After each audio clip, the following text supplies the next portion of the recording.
வணக்கம்.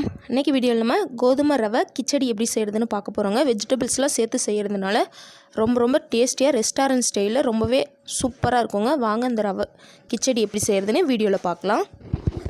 இந்த கோதுமை ரவை கிச்சடி செய்கிறதுக்கு முதல்ல ஒரு வானொலி அடுப்பில் வச்சு அதில் 3 டேபிள் ஸ்பூன் அளவுக்கு எண்ணெய் சேர்த்துக்கலாங்க. எண்ணெய் நல்லா சூடானதுக்கப்புறமா அதில் 1/2 டீஸ்பூன் அளவுக்கு கடுகு சேர்த்துக்கலாங்க. கடுகு லைட்டாக பொரிய ஆரம்பித்ததுக்கப்புறமா 1 டீஸ்பூன் அளவுக்கு உளுந்து, 1 டீஸ்பூன் அளவுக்கு கடலைப்பருப்பு சேர்த்துக்கலாங்க.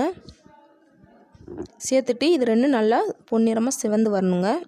கடலைப்பருப்பு உளுந்தம்பருப்புலாம் நல்லா சிவந்ததுக்கப்புறமா இது கூட நம்ம ஒரு கொத்து கருவேப்பிலையை சேர்த்துக்கலாங்க. சேர்த்துட்டு இதுவும் நல்லா பொரிஞ்சதுக்கப்புறமா இப்போ இது கூட நம்ம 5 பச்சை மிளகாய் இந்த மாதிரி நீல வாக்கில் கீறி எடுத்து வச்சுருக்கேன், அதை சேர்த்துக்கிறேங்க. ஒரு சின்ன சைஸ் இஞ்சி துண்டை நல்லா பொடியாக கட் பண்ணி எடுத்து வச்சுருக்கேன், அதையும் சேர்த்துட்டு லைட்டாக மிக்ஸ் பண்ணி விட்டுடலாங்க. இதில் காரத்துக்காண்டி பச்சை மிளகாய் மட்டும்தான், அதனால் உங்கள் காரத்துக்கு தகுந்தவாறு சேர்த்துக்கலாங்க. அதுக்கப்புறமா ஒரு பெரிய வெங்காயத்தை இந்த மாதிரி பொடியாக கட் பண்ணி எடுத்து வச்சுருக்கேன், அதை சேர்த்துக்கலாங்க. சேர்த்துட்டு இந்த வெங்காயத்தை நல்லா பொன்னிறம் ஆகிற வரைக்கும் வதக்கி விட்டுக்கலாங்க. வெங்காயம் நல்லா வதங்கினதுக்கப்புறமா இப்போ இது கூட ஒரு 1/4 டீஸ்பூன் அளவுக்கு மஞ்சள் தூள் சேர்த்துக்கலாங்க. அதுக்கப்புறமா இந்த வெங்காயத்துக்கு அளவாக உப்பு சேர்த்துக்கலாங்க. பின்னாடி பார்த்துட்டு தேவையான அளவு உப்பு சேர்த்துக்கலாம். சேர்த்துட்டு இதை நல்லா மிக்ஸ் பண்ணி விட்டுடலாங்க. இந்த அளவு நல்லா மிக்ஸ் பண்ணி விட்டதுக்கப்புறமா இப்போ இதில் நம்ம ஒரு தக்காளியை இந்த மாதிரி கட் பண்ணி எடுத்து வச்சுருக்கேன், அதை சேர்த்துக்கலாங்க. சின்ன சைஸ் தக்காளியே போதுமானது. சேர்த்துட்டு இந்த தக்காளி ஓரளவு நல்லா மசிஞ்சு வர வரைக்கும் மிக்ஸ் பண்ணி விட்டுக்கலாங்க. தக்காளி நல்லா வதங்கினதுக்கப்புறமா இப்போ இது கூட நம்ம ஒரு கேரட்டை இந்த மாதிரி கட் பண்ணி எடுத்து வச்சுருக்கேன், அதை சேர்த்துக்கிறேன். அதுக்கப்புறமா 1/2 கப் அளவுக்கு பச்சை பட்டாணி, அதையும் சேர்த்துக்கிறேங்க. அதுக்கப்புறமா ஒரு 4-5 பீன்ஸ், அதையும் கட் பண்ணி வச்சுருக்கேன், அதையும் சேர்த்துக்கலாங்க.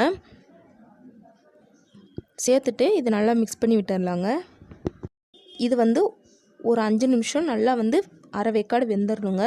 காய் இப்போயே ஒரு அரை வேக்காடு வெந்திருந்தால் தான் தண்ணியோடு சேர்த்து கொதிக்க வைக்கும்போது மீதியும் நல்லா டேஸ்ட்டாக இருக்குங்க.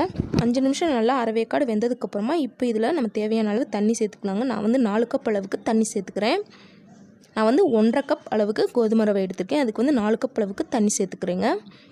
சேர்த்துட்டு நல்லா மிக்ஸ் பண்ணி விட்டுட்டு இப்போ இதை மூடி போட்டு இதை நல்லா கொதிக்க வச்சிடலாங்க. தண்ணி நல்லா தளபுலன்னு கொதிச்சு வரணுங்க. தண்ணி நல்லா கொதிச்சு இந்த அளவுக்கு கொதிச்சு வந்ததுக்கப்புறமா இப்போ இதில் நம்ம எடுத்து வச்சுருக்க கோதுமை ரவையை சேர்த்துக்கலாங்க. நான் முன்னாடியே சொன்ன மாதிரி 1/2 கப் அளவுக்கு கோதுமை ரவை சேர்த்துக்கிறேன். 3/4 கப் கோதுமை ரவைக்கு 2 கப் அளவுக்கு தண்ணி, அந்த விகிதத்தில் நம்ம தண்ணி சேர்த்துக்கிறோங்க. 1/2 கப் எடுத்துருக்கனால நான் 4 கப் அளவுக்கு தண்ணி சேர்த்துக்கிறேன். சேர்த்துட்டு இதை லைட்டாக மிக்ஸ் பண்ணி விட்டுட்டு அதுக்கப்புறமா இந்த கோதுமை ரவைக்கு தேவையான அளவு உப்பு சேர்த்துக்கலாங்க.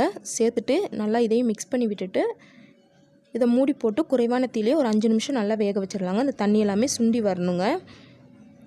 இப்போ இதை நம்ம மூடி வச்சு வேக வச்சிடலாம்.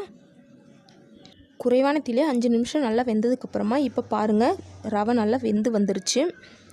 தண்ணி இன்னும் லைட்டாக இருக்குங்க. மறுபடியும் ஒரு மூடி போட்டு ஒரு 3லேருந்து 4 நிமிஷம் இந்த தண்ணியெல்லாம் வத்துற வரைக்கும் மூடி வச்சுருங்க. இப்போ பாருங்கள், நம்மளோட ரவை சூப்பராக ரெடி ஆயிடுச்சு. தண்ணி எல்லாமே வத்திருச்சு. ரொம்ப பர்ஃபெக்டாக உதிரியாக நம்மளோட கோதுமை ரவை கிச்சடி ரெடி ஆயிடுச்சு. பாருங்கள், ஒன்றோடு ஒட்டாமல் எவ்வளோ சூப்பராக இருக்குன்னு. இது கூட கொஞ்சமாக நறுக்கி வச்ச கொத்தமல்லி இலைகளை தூவி அடுப்பை ஆஃப் பண்ணிடலாங்க. அவ்வளோதான், நம்மளோட சூப்பரான கோதுமை ரவை கிச்சடி ரெடி ஆயிடுச்சு. இந்த சூப்பரான கிச்சடியோட நம்ம தேங்காய் சட்னி சைடிஷாக வச்சுட்டு சாப்பிடும்போது ரொம்ப அட்டகாசமாக இருக்குங்க. கண்டிப்பாக இதே மாதிரியான ஒரு சூப்பரான ரவா கிச்சடியை உங்கள் வீட்லேயும் ட்ரை பண்ணி பார்த்துட்டு எப்படி வந்துச்சுன்னு கமெண்ட் பண்ணுங்கள். இந்த வீடியோ உங்களுக்கு பிடிச்சிருந்தால் லைக் பண்ணுங்கள், ஷேர் பண்ணுங்கள். மறக்காமல் சமையல் செய்வது எப்படி நம்மளோட சேனலை சப்ஸ்கிரைப் பண்ணிக்கோங்க. தேங்க்ஸ் ஃபார் வாட்சிங்.